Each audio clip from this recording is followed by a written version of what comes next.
Découvre qu'à côté d'Auschwitz, à côté des autres camps, même éventuellement où il y a pu y avoir des juifs, et notamment des camps où ils ont été exterminés tout de suite, ce qui fait qu'il ne reste rien, mais on sait qu'ils ont existé, on a découvert, grâce au Père des Bois, qu'il y avait en Ukraine des fosses communes considérables et qui n'avaient jamais été découvertes jusque-là.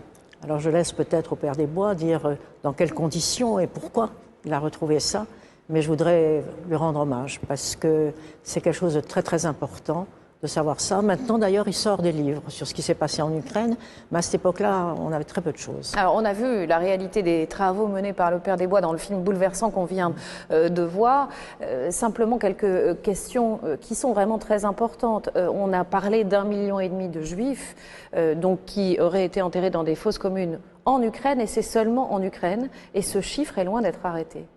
Oui, les historiens estiment entre 1 500 000 et 1 800 000 juifs fusillés sur le sol de l'Ukraine actuelle et jetés, je dirais, dans des fossés derrière les églises, sous la place du marché, dans une petite forêt, n'importe où, je dirais partout où il y a un fourré, quelque part dessous il y a des juifs.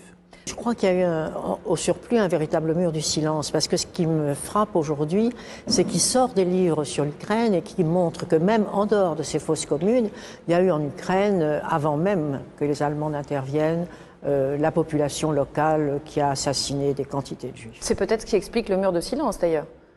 Parce que la population elle-même a eu beaucoup de mal à parler de ça, elle était impliquée. Oh, elle a été très impliquée, très impliquée. Il y a eu vraiment un moment où les Allemands n'étaient pas encore tellement sensibilisés sur cette question. Ce sont très souvent les Ukrainiens qui ont agi eux-mêmes. Il n'est pas acceptable que les plus grandes avenues des grandes villes d'Ukraine, comme la plus grande artère de Kiev qui fait 5 km de long et qui mène au site de Babi Yar, où les supplétifs ukrainiens ont assisté les nazis dans l'assassinat de 30 000 juifs, portent le nom du chef des nationalistes, Bandera, qui a coopéré avec les nazis et qui a assassiné des dizaines de milliers de familles juives en Ukraine. Et c'est pas simplement Bandera à Kiev, il y a une journée nationale en l'honneur de Bandera.